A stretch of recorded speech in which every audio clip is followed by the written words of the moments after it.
nossa pesquisa da temática sobre os triggers. Então, vou começar falando um pouco mais o que é sobre as definições e as características. Vou falar um pouco sobre a sintaxe e vou deixar o Dani se apresentar e ele pode descrever as atividades que ele vai apresentar para nós aqui hoje.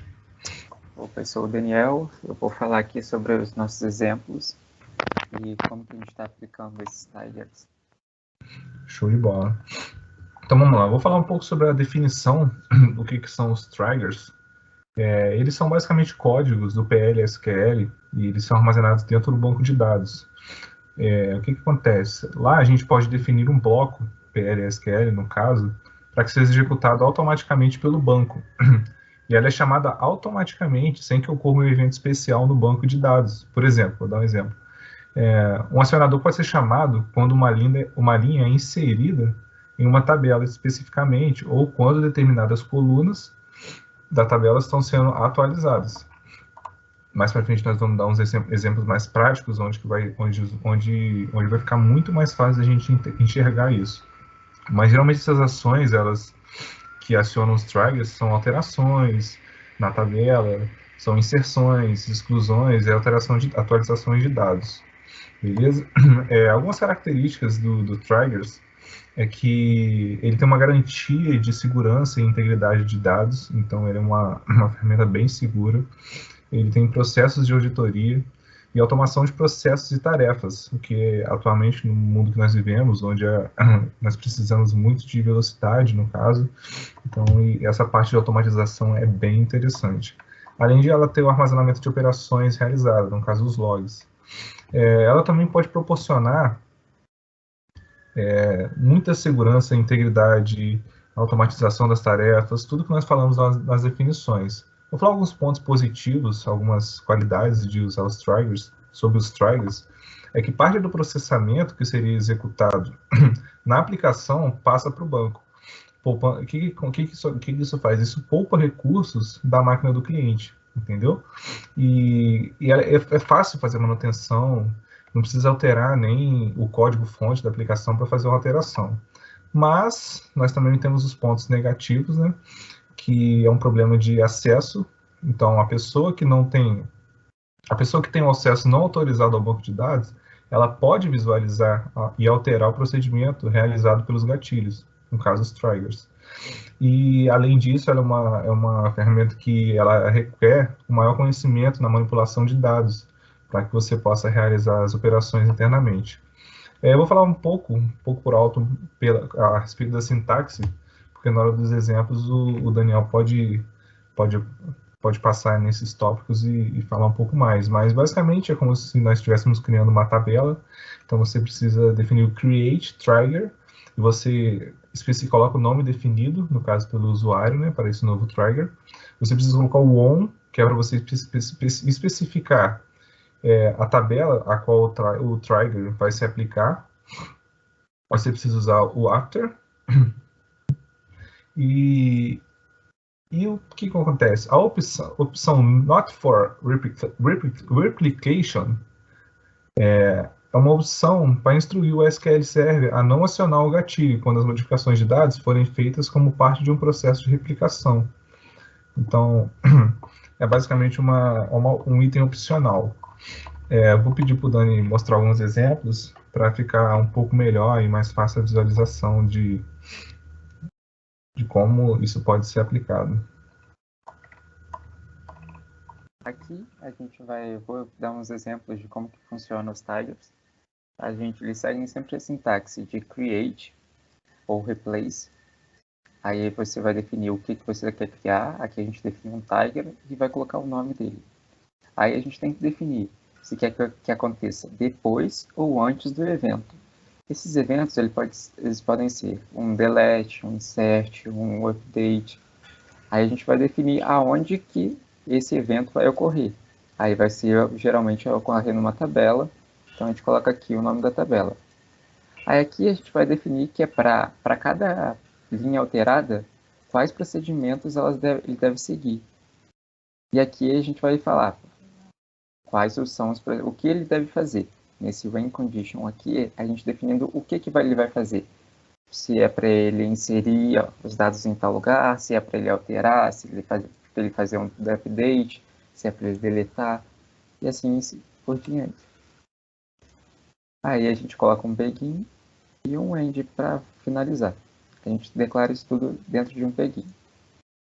O exception é como seria um se acontecer isso para não ocorrer, para ele não fazer esse update ou esse delete em determinada situação. Aí aqui a gente fez um exemplinho, que é criando uma tabela de alunos. Aí o Tiger ele vai verificar se a nota do aluno foi maior ou menor que 7. Se for maior, ele vai jogar para a tabela com aluno aprovado. Se for menor, joga para o aluno reprovado. Exatamente. Aí aqui a gente explicando como que funciona o Tiger mesmo.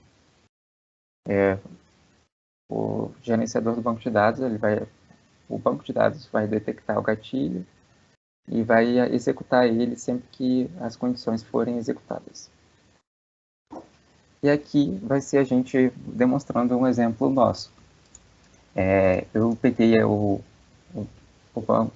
banco de dados que o professor disponibilizou, que é o Scott. O esquema Scott.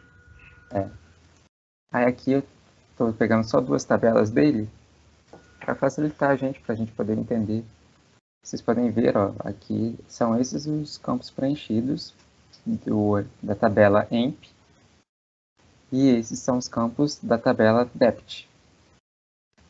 Aqui eu estava dropando o tag, só para confirmar que ele está excluído mesmo. Ele está certo, está excluído. E aqui eu vou criar ele. Então eu venho aqui, seleciono tudo e executo. Aqui, veio a mensagem aqui. O Tiger foi criado, compilado com sucesso. Então, o que esse Tiger aqui ele está fazendo? Ele está acessando. Após eu inserir um lugar, aqui eu coloquei errado. Tá? Aqui seria inserir um lugar.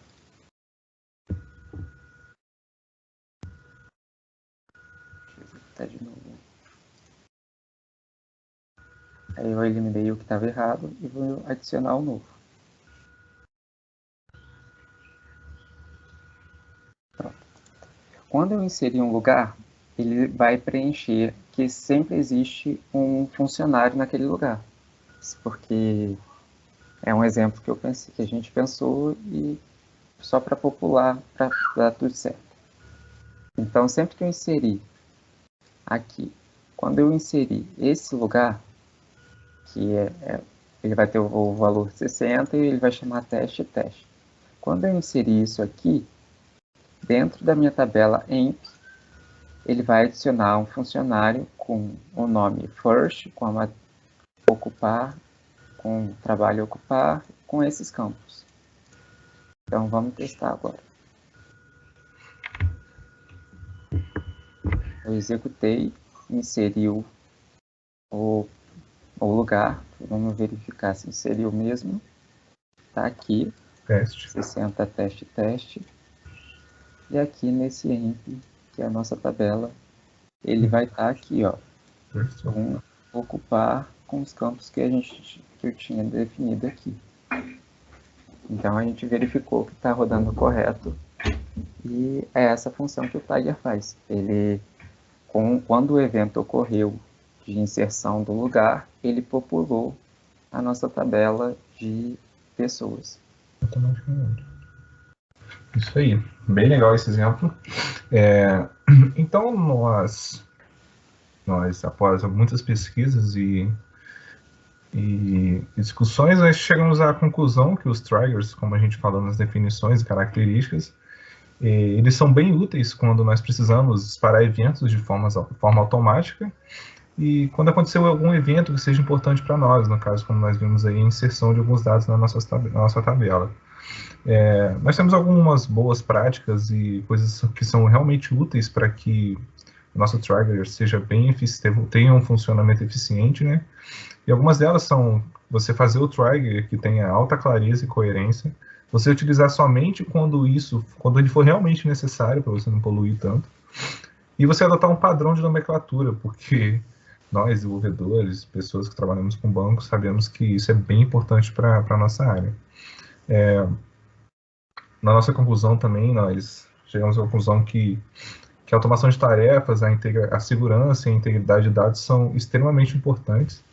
Então, a utilização do Triggers é sempre bem-vinda no banco de dados da aplicação que você está criando, desde que o gatilho não possua efeitos colaterais e seja o mais breve possível, beleza?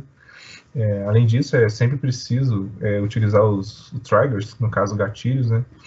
Somente quando for necessário, como a gente falou lá nas boas práticas, e quando você reparar que eles estão se acumulando muitas responsabilidades em suas aplicações que podem ser divididas para o banco. Ou seja, você não precisa fazer tudo manualmente, você pode simplesmente dividir tudo para o banco. Então é isso. Acredito que você tem algumas considerações para fazer, Dani? Ou...